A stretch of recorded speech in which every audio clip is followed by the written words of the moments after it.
Xuân ca ở Trục Rót đấy.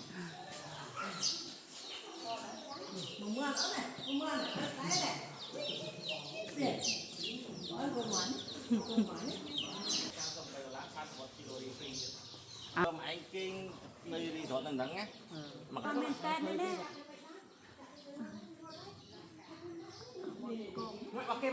mẹ cái má mẹ chỗ kia lên nó cái món đi Món thật chắc. Đòn mạ thật chặt. Tám giờ ngoan ruột nó chết với chả phải gì. Mà.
mà sao đấy cậu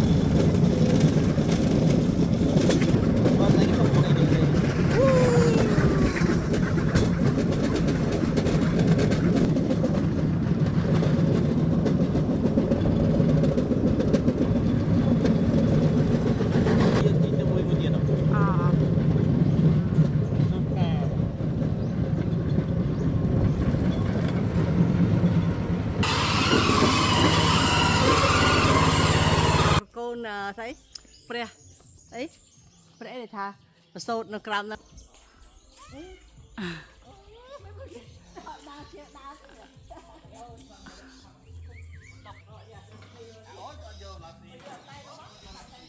Thôm á cái lạnh kì.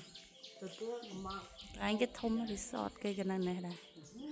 Resort thu thay ta. Mà giúp xăm bấy nè. Hay cái chi lorry free tiệt.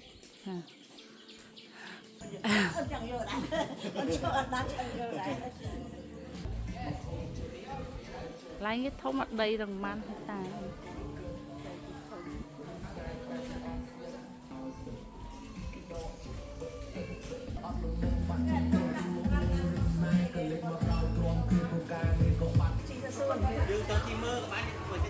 con ski con mấy pi mơ anh nó quăng không là ná mơ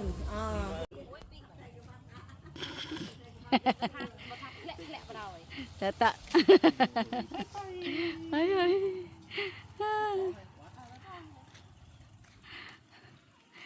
Nè chỉ còn mùi nè.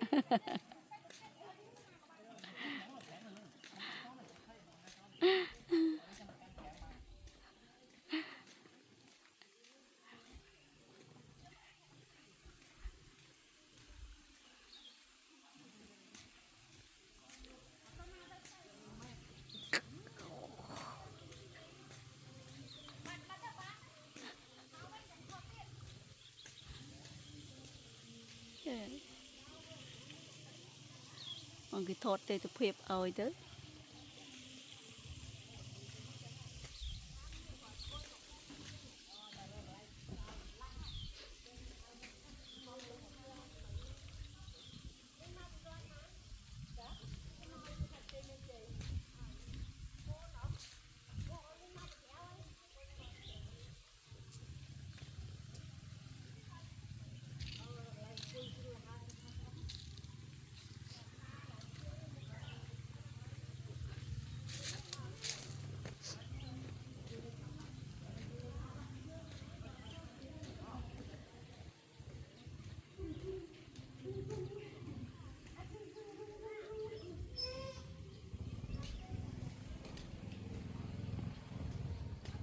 lôi mẹ nè lôi nè nhầm cùi này cái đau phó cậy cái lôi mẹ rồi cái này cùi cái đau phó phê lạnh hay là hơi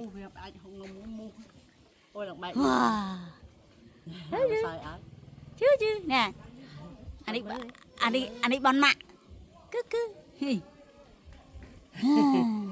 tìm chơi sai sai lớn sai là xăm bao sai là hai rồi anh chỉ có coi mông chỉ cột pi tại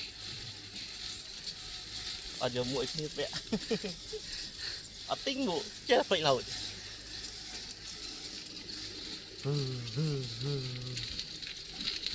cái tòa lụ không mà cái là pi con thẻ muội สุดท้ายอันเด็ดท้ายแต่มาเมินเปิ้ล bông tăng bỏ châu xuân ca thì cá chụp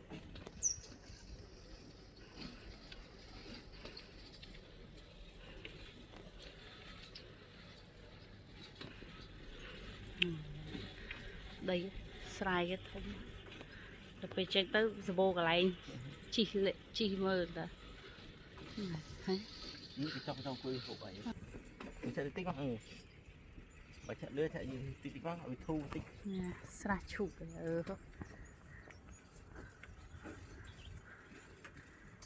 anh này chỉ cột pi tải nha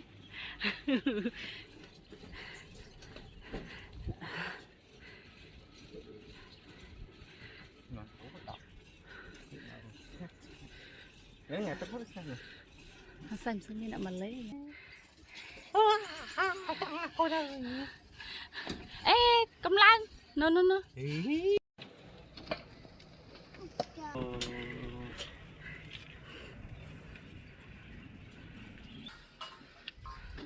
rồi tôi phải khơi lên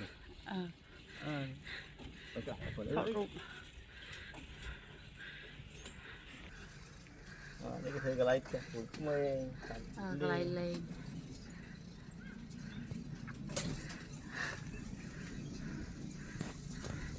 đi thùng á lại cái họ đây không Lori nó bắt bom miền resort tiếp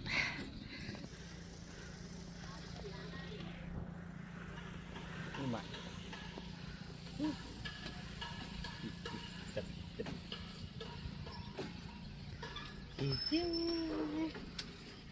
mấy con quay là còn trong quay không ra bên này